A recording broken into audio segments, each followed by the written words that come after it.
Good evening, friends and all my students. Today I am going to discuss with you very important topic which is related to your career, because as you know कि upcoming जो exam होने वाले हैं HPPSC के, उसमें GOIT का exam जो बहुत बड़ा एग्ज़ाम होने वाला है और लगभग सारे के सारे जो कैंडिडेट्स हैं, सारे के सारे जो स्टूडेंट्स हैं जिन्होंने प्लस टू कर चुके हैं, उन्होंने इसको भरा होगा। तो कैसे आपने इसको प्रिपेयर करना है, क्योंकि बहुत सारे कैंडिडेट्स हैं, लगभग 50-40,000 के बीच की इसमें कैंडिडेट्स रहने वाले हैं, लेकिन उससे आपको कोई फ़र्क नहीं पड़ता है कि आपकी एक स्ट्रेटजी इस एग्ज़ाम के लिए क्या होनी चाहिए। उसके ऊपर हम जो है वो इसमें बात करेंगे। तो वीडियो को लास्ट तक देखिए और इसके जो मेन पॉइंट्स है जिसके ऊपर हम बात करेंगे उसमें आपका GOIT exam pattern and structure, pattern of typing test, because typing test is essential part of this exam, and thirdly how to prepare for typing test as well as theory exam and get 100% success, and lastly accepted date of examinations की date क्या रहेगी इसमें accepted. तो इसमें आपका दिसंबर का schedule आ चुका है। जनवरी और फरवरी में मोस्टली जो है वो एग्ज़ाम नहीं करवाता है HPSSC, और आपका इसको लेके चलिए आप मार्च का लास्ट वीक या अप्रैल के फर्स्ट वीक में आपका ये एग्जाम हो जाएगा। तो आपके पास लगभग 2 and 3 मंथ्स है, उसमें आप अपने आप को कितना प्रिपेयर कर सकते हैं। तो बहुत सारी पोस्टें हैं आपके पास, चांस है, गोल्डन अपॉर्चुनिटी है इसमें एंटर करने की। तो वीडियो को लास्ट तक देखिए और लास्ट में मैंने कुछ आपके लिए स्टडी मटेरियल्स जो इसमें आपकी हेल्प कर सकता है उसके ऊपर भी मैंने बात की है। और वीडियो को लाइक कीजिए, शेयर कीजिए जो और प्रिपेयर हो रहे हैं इस एग्ज़ाम के लिए, और चैनल को सब्सक्राइब जरूर कीजिए। इससे मेरे को एक इंस्पिरेशन, एक मोटिवेशन जो वो अपकमिंग आने वाले समय में जो है वो वीडियो बनाने के लिए मिलेगी। तो ज़्यादा बात न करते हुए आगे हम चलते हैं नेक्स्ट कि आपका पैटर्न क्या है इसका एग्ज़ाम का और स्ट्रक्चर क्या रहेगा, इसके ऊपर हम जो है वो 1 by 1 बात करते हैं। तो general study and computer awareness, इसमें 170 क्वेश्चंस आपके रहेंगे जो कि हमीरपुर बोर्ड में आते हैं। आपको पता ही है इसका 1.5 मार्क्स का ये क्वेश्चंस आपका रहता है और 85 मार्क्स जो है वो इसमें टोटल आपके थ्योरी में रहेंगे। इसके बाद जो इसेंशियल पार्ट है, आपका जो इंपॉर्टेंट पार्ट है इस एग्जाम का, वो है इंग्लिश एंड हिंदी। टाइपिंग जो है, typing is very important, because आप यहाँ पे अगर 85 में से चाहे आप 80 मार्क्स ले लीजिए या 85 में से 85 ले लीजिए, लेकिन अगर आप टाइपिंग क्वालिफाई नहीं कर सकते हैं तो आप इस एग्ज़ाम से बाहर हो जाएंगे, फिर आपको कोई भी अंदर नहीं कर सकता है। तो इसके लिए मैं एक अलग सा वीडियो लेके आऊँगा, उसमें मैं अपने एक्सपीरियंस आपसे शेयर करूँगा कि जब मैंने एज ए क्लरिकल जॉब की थी आज से 8-10 साल पहले HV सेक्रेटरीट में, तो मैंने किस तरह से उसकी प्रिपेयर किया था टाइपिंग के लिए और किस तरह के वहाँ पे आपका पैटर्न रहने वाला होता है। तो इंग्लिश या हिंदी, तो आप इंग्लिश में भी टाइपिंग कर सकते हैं और हिंदी में भी टाइपिंग कर सकते हैं। तो इंग्लिश में जो आपका टाइपिंग स्पीड होती है वो 30 वर्ड पर मिनट रहेगी और हिंदी में 25 वर्ड पर मिनट रहेंगी, क्योंकि हिंदी में थोड़ा टफ होता है, इसलिए मैक्सिमम जो कैंडिडेट है वो इंग्लिश को प्रेफर करते हैं। तो पर वर्ड क्या है, ठीक है, इसमें 5 जो स्टॉक आपके होंगे, मान लो आप अपना नाम लिखते हैं, उसमें आपके नाम में मान लो कि 8 वर्ड आते हैं एक स्टॉक, ठीक है, तो 5 जो वर्ड आपके उसमें रहेंगे, 1 2 3 4 5, उसका जो है वो 1 वर्ड काउंट होगा। 5 जो स्टॉक उसमें रहेंगे उसका 1 वर्ड काउंट होगा, ठीक है। मान लो मेरा नाम ANIT है, ANIT 4 इसमें वर्ड हुए, तो ये पूरा वर्ड नहीं काउंट होगा, इसमें एक और जुड़ेगा 5, ठीक है। तो 5 को आप मल्टीप्लाई कर लीजिए 30 से, तो 1500 के लगभग स्टॉक आपके इसमें रहने वाले हैं। लेकिन जो आपका पैराग्राफ्स होता है वो एक बुक है, उसका भी मैं आपको रेफरेंस दूंगा जब टाइपिंग के ऊपर वीडियो बनाऊंगा। तो उसमें सारे के सारे पैराग्राफ्स वहीं से आते हैं। तो 2000-1800 के लगभग उसमें होते, जो मेरे को पेपर आया था उसमें लगभग 1800 वर्ड स्टॉक थे उसमें, ठीक है। तो 1800 वर्ड का मतलब था कि 1800 स्टॉक उसमें थे और 10 मिनट में आपको इसको करना होता है और आपकी कंप्यूटर स्क्रीन आपको खोल के दे दी जाती है, उसमें आपने अपना रोल नंबर फिल करना है और जैसे ही आप रोल नंबर फिल करते हैं आपका जो टाइम है वो स्टार्ट हो जाता है। 10 मिनट्स इसमें रहते हैं, ठीक है, काउंटडाउन आपका स्टार्ट हो जाता है और ऑटोमेटिकली जब आपके 10 मिनट हो जाते हैं तो स्क्रीन जो है वो ऑटोमेटिकली डिसेबल हो जाती है। तो उसको कैसे करना है, इसमें कॉन्फिडेंस बहुत जरूरी है टाइपिंग में, क्योंकि बहुत सारे कैंडिडेट हैं, क्योंकि इसमें जो टाइपिंग करेगा उसके चांसेस बहुत होंगे, चाहे वो लोअर मेरिट में भी होगा।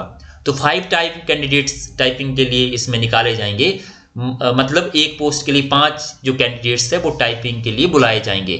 तो बहुत सारे चांसेस है कि जो लोअर मेरिट वाला कैंडिडेट है वो भी इसमें अंदर हो जाए।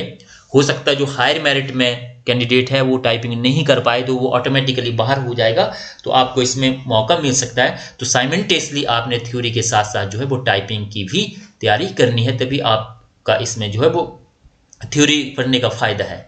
अदरवाइज आप इसको जीके के लिए पढ़ सकते हैं, जितना मर्जी पढ़िए, आप 85 में से 85 ले लीजिए, कोई फायदा होने वाला नहीं है। और फाइनली आपका इवैल्यूएशन होगा, इंटरव्यू इसमें नहीं है, उसमें 15 मार्क्स के आपके जो डॉक्यूमेंट चेक होंगे, या दूसरा जो क्राइटेरिया है, आप बीपीएल से आते हैं, आपके पास जो भी गवर्नमेंट ऑफ हिमाचल प्रदेश या गवर्नमेंट ऑफ इंडिया का क्राइटेरिया है उसके अकॉर्डिंग आपको 15 मार्क्स जो है वो आगे दिए जाएंगे। हायर स्टडी के नंबर उसमें रखे गए हैं अलग अलग, तो ये टोटल मिलाकर आपके 100 मार्क्स हो गए। अब जल्दी से चलते हैं, तो पैटर्न काफी इंपॉर्टेंट था कि किस तरह से आपको करना है। तो डिवीजन ऑफ क्वेश्चंस क्या है, ठीक है, तो 16 marks 120 questions computer awareness information technology, 120 questions और 60 मार्क्स इसमें आपके रहेंगे। तो कंप्यूटर को आपने किस तरह से करना है, तो सभी ने इसमें भरा होगा जो +2 के कैंडिडेट है, जो +2 क्वालिफाई है, क्योंकि +2 लेवल का है तो बहुत भीड़ इसमें रहने वाली है, तो आप सभी लोगों ने इसको भरा होगा आई थिंक। तो कंप्यूटर का सबसे पहला हार्डवेयर एंड सॉफ्टवेयर का आपको पता होना चाहिए। हार्डवेयर जो जिस मशीन पे आप काम कर रहे हैं, जो आपका कंप्यूटर है जो आपके सामने है, वो क्या है, हार्डवेयर है। और जो आपके अंदर जिस पे आप काम कर रहे हैं, एक्सेल है आपका, पावर पॉइंट है, MS वर्ड है आपका, ठीक है, कोई आपका एप्लीकेशन है, वो सारा का सारा क्या है, सॉफ्टवेयर है। तो हार्डवेयर किस तरह से रन करता है कंप्यूटर का और सॉफ्टवेयर किस तरह से रन करता है वो आपको पता होना चाहिए। सेकंड, आपका ऑपरेटिंग सिस्टम क्या है। ऑपरेटिंग सिस्टम क्या है, मान लो आप विंडो 10 पे काम कर रहे हैं, विंडो 7 पे काम कर रहे हैं, जो कंप्यूटर को चला रहा है वो क्या है, ऑपरेटिंग सिस्टम, उसके बारे में पूछा जाएगा। और इसके बाद MS वर्ड क्या है, क्योंकि आपको मेनली वर्ड पे काम करना है, ऑफिस में एक्सेल पे काम करना है, पावर पॉइंट पे काम करना है, तो MS वर्ड के बारे में आपसे पूछा जाएगा। इसकी शॉर्ट की क्या क्या है, मान लो कि मैं सेव करना है मेरे को कोई डॉक्यूमेंट कंप्यूटर के ऊपर, तो मैं Ctrl+S दबाऊंगा, मुझे जो है वो कट पेस्ट करने, Ctrl+C दबाऊंगा, Ctrl+V दबाऊंगा कंट्रोल पेस्ट करने के लिए, ठीक है, एस्केप दबाऊंगा, टैब दबाऊंगा, स्पेस दबाऊंगा, एंटर दबाऊंगा, शिफ्ट दबाऊंगा। तो ये सारी की सारी जो शॉर्ट की है, F5 किसके लिए यूज होगा, ये सारी की सारी जो शॉर्ट की है वो आपसे पूछी जाएगी। एक्सेल के लिए क्या टूल्स है, एक्सेल के टूल्स, उसमें आपके फॉर्मूलाज पूछे जा सकते हैं। पावर पॉइंट, फॉर एग्जांपल मैं अभी पावर पॉइंट पे काम कर रहा हूँ, तो इसमें आपका सारा का सारा एनिमेशंस कैसे इसमें डाले जाते हैं, ठीक है, इसमें किस तरह से स्लाइड्स बनाई जाती है, किस तरह से उसमें वीडियोस ऐड किए जाते हैं, किस तरह से उसमें सारा का सारा रहता है, वो भी आपसे पूछ सकते हैं। एंड डेटाबेस क्या है, डेटाबेस क्या है आपका, और MS ऑफिस एक्सेस कैसे करते हैं, वो भी एक्सेस कैसे करते हैं वो भी आपसे पूछा जाएगा। सेकेंडली, आपका कंप्यूटर नेटवर्क्स क्या है, जो कंप्यूटर्स को आप यूज कर रहे हैं उसमें आपकी कनेक्टिविटी क्या है, इंटरनेट कंप्यूटर भी यूज होता है, तो ऑफिस में आपके बहुत सारे कंप्यूटर्स रहते हैं, 20-25 कंप्यूटर्स, मान लो बड़ा ऑफिस है कोई, जैसे सेक्रेटरीट है तो उसमें एक ब्रांच में जो 10-15 कंप्यूटर लगे होते हैं, तो उनको कैसे कनेक्ट करना है आपस में, ठीक है, उसका सर्वर कहाँ से होगा, उसको आपस में जो है आपका जो डाटा फाइल्स ट्रांसफर है वो एक कंप्यूटर से दूसरे कंप्यूटर में आप उसको कैसे एक्सेस कर सकते हैं, उस तरह से पूछे जाएंगे। इंटरनेट क्या है, इसकी कंसेप्ट क्या है, इसकी शॉर्ट की आपसे पूछे, शॉर्ट वर्ड आपसे पूछे जा सकते हैं, फुल फॉर्म्स आपसे पूछी जा सकती है। इंटरनेट सिक्योरिटी क्या है, इंटरनेट सिक्योरिटी में मींस इसमें आपका एंटीवायरस कौन से यूज होगा, कौन कौन से वायरस जो आपके सिस्टम को इफेक्ट कर सकते हैं, और उसके लिए आप जो है वो कौन सा एंटीवायरस यूज करेंगे। इसके बाद वेब एप्लीकेशंस पूछी जाएंगी, जैसे गूगल क्रोम है आपका, गूगल दूसरा जो भी आप जो है एप्लीकेशन यूज करते हैं अपने सिस्टम पे, उसके बारे में पूछा जाएगा।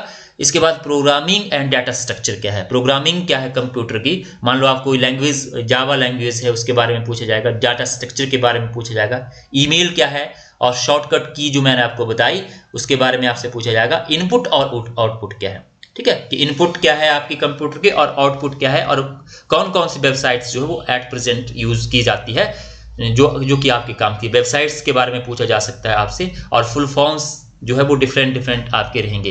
तो ये काफी इंपॉर्टेंट है, 60 मार्क्स, इसके लिए आप एक अच्छी सी बुक ले सकते हैं जिसका मैं आगे जिक्र करूंगा। और इसको थ्योरेटिकली पढ़ने के साथ साथ जो ऑब्जेक्टिव भी प्रैक्टिस कीजिए। और आपके पास अगर कंप्यूटर पड़ा हुआ है तो उसको ज़्यादा से ज़्यादा उसके ऊपर प्रैक्टिस कीजिए। एक तो टाइपिंग की प्रैक्टिस हो जाएगी, दूसरा आपका जो है उसमें शॉर्ट की आप यूज़ करते रहिए। तो आप जब प्रैक्टिकली उस चीज़ को करेंगे, किताब थ्योरी पढ़ने से ज़्यादा बेटर है कि आप प्रैक्टिकली उसको कीजिए। ठीक है, तो बहुत से बच्चों के पास कंप्यूटर नहीं भी होगा तो वो पढ़ सकता है थ्योरेटिकली, या किसी ने इंस्टीट्यूट ज्वाइन किया हो तो वहाँ पे इसको देख सकता है। ठीक है, इसके बाद नेक्स्ट हम बात करते हैं कि जनरल स्टडी आपका क्या रहने वाला है। तो जनरल स्टडी का जो पार्ट है वो इसमें 50 क्वेश्चंस आपके रहेंगे, 25 मार्क्स इसमें रहने वाले हैं। तो मैं आपको ये सजेस्ट करूंगा कि बहुत सारे बच्चे हो सकते हैं जिसने कंप्यूटर के बारे में जिसको नॉलेज नहीं है, जिसने कंप्यूटर नहीं पढ़ा हुआ है, वो अपना जनरल स्टडी का पार्ट जो वो कम से कम जो है वो उसको अच्छे से प्रिपेयर करे, और कम से कम ये कोशिश करे कि 25 में से 22, 23 या 20 मार्क्स जो है वो उसके यहाँ पे आए, ताकि अगर कोई भी कोई कंप्यूटर में कहीं पे वो वीक है तो वो यहाँ पे उसको कवर कर सके। तो इसमें जो नंबर ऑफ क्वेश्चंस डिस्ट्रीब्यूशन में अपने अप्रोक्सीमेटली अपने अकॉर्डिंग, अपने एक्सपीरियंस के अकॉर्डिंग आपको बताने वाला हूँ। तो इसमें जनरल स्टडी, इसमें हिस्ट्री, सिविक्स, एवरीडे साइंस 15 से 20 क्वेश्चंस आपके इसमें रहेंगे। इसके बाद लॉजिक जो है आपके, लॉजिक मतलब रीजनिंग वगैरह जो है वो ईजी होता है इसमें, तो 5 से 10 क्वेश्चन इसमें रहेंगे। और इसमें आपने कोशिश करनी है कि आपके पूरे के पूरे क्वेश्चंस ठीक हो। 5 से लेकर 8 क्वेश्चन इसमें पूछे जाएंगे। HPG के जो है आपका 10 to 12 क्वेश्चन से या 15 तक आपके ये हो सकते हैं। ठीक है, 15 तक आप इसको लेके चलिए, क्योंकि HPG के ज़्यादा पूछेंगे इसमें। और इंग्लिश और हिंदी ग्रामर 5 से लेकर 8 तक, ईच लगभग 10 क्वेश्चन दोनों में से आएंगे, 5 इंग्लिश के 5 हिंदी के, किसी के ज़्यादा हो सकते हैं किसी के कम हो सकते हैं। तो 5 to 8 एक में आप लेके चलिए, और टोटल 10 क्वेश्चन आप इसमें लेके चलिए। और करंट अफेयर्स, क्योंकि पिछले जो मैंने पेपर देखे उसमें करंट अफेयर्स काफ़ी पूछ रहे हैं, तो 5 to 10 क्वेश्चन जो है वो करंट अफेयर्स के इसमें आपके रहने वाले हैं। तो टोटल मिला के आपके 50 क्वेश्चन जो है वो इसमें आपके हुए। ठीक है, तो इसके लिए कौन कौन सी बुक्स आपको चाहिए, क्या क्या स्टडी मटेरियल्स आपके लिए चाहिए, तो इसके ऊपर मैंने आपको एक वीडियो बनाया था कि HPSSC के लिए कौन कौन सी बुक्स इंपॉर्टेंट है। और अगर उन बुक्स को आप सीरियसली पढ़ेंगे तो 100% आप जो है वो अंदर हो सकते हैं। जनरल स्टडी के ऊपर उस वीडियो का लिंक मैं आपको डिस्क्रिप्शन बॉक्स में दूंगा, उस वीडियो को आप जरूर देखिए, उसमें आपको ज़्यादा क्लियर हो जाएगा HPGK के लिए कौन सी बुक चाहिए, या जनरल स्टडी के लिए आपको कौन सी बुक चाहिए, ठीक है, या करंट अफेयर्स के लिए कौन सी बुक चाहिए। तो यहाँ पे मैं कंप्यूटर की बात करूंगा और करंट अफेयर्स की ओनली बात करूंगा, बाकी आप उस वीडियो को देख लीजिए।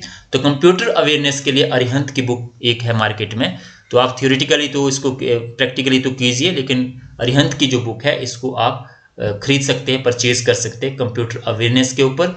इसमें लर्न जो रिवाइज प्रैक्टिकल प्रैक्टिस सेट भी इसमें आपको दिए होंगे। और एक ये इंजीनियर SR वेहरा की बुक है, अमेजोन पे अवेलेबल है, ये बैंकिंग के लिए है, तो बैंकिंग का काफ़ी उसमें इंपॉर्टेंट रहता है, रेलवे के लिए है, क्लैरिकल के लिए भी आपका इसमें है ये।